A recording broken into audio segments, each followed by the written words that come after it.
I'd like to start this section with a question. And the question I want to ask you is, who are you? It's an interesting question, and a lot of the times people don't hear me correctly and they tell me, well, what they are. For example, they say, I'm an accountant, or I'm a lecturer, I'm a professional recruiter. But they haven't answered the question that I've asked, which is, who are you?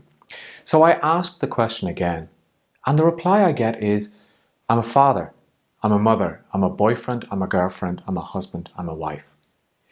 And to me, again, that is not the answer to the question, because that is a role that they're often playing.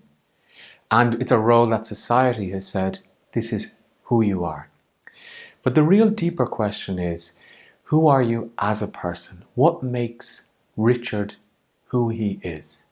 I don't think it's something that we've been taught at in school. I don't think we've been asked, or we've been asked to look inside ourselves and say, what makes up Richard Butler? What makes up Scott? What makes up Mary? And this is where you need to delve inside yourself and say, well, actually, who am I?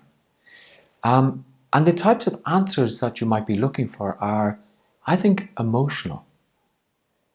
I'm a happy person. I'm an empathetic person.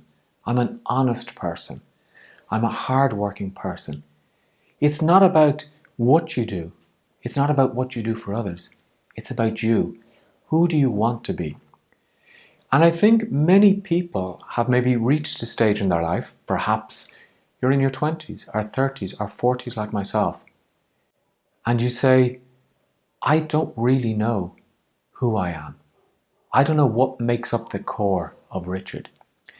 And I came to this conclusion a number of years ago. I think really it started when I was moving into my 30s. This feeling inside me was growing bigger and bigger, and I had to stop and reflect. And when I reflected, I found I wasn't really the type of person that I wanted to be. I believed I was honest. I believed that I was very sympathetic. I wasn't self-centered or selfish.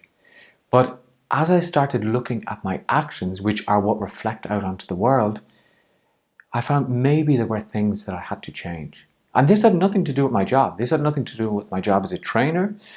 It may have affected it. It had nothing to do with my relationship. It may have affected it. But it was something that I had to change, that I had to look deeply inside.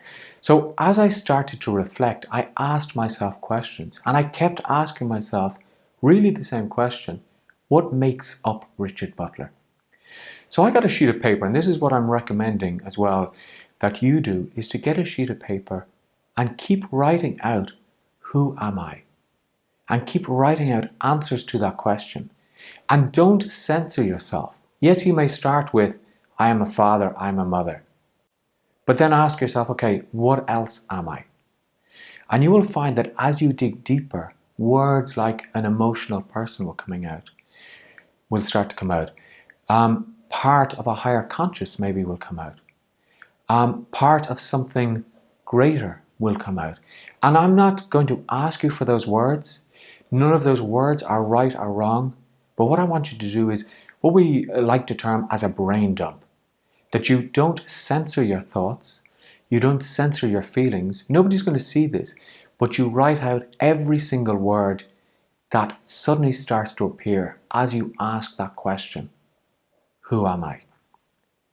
Now, I've started the process with you of who am I? But now what I want to progress to is, where are you? And this is going to be the subject of our next lecture.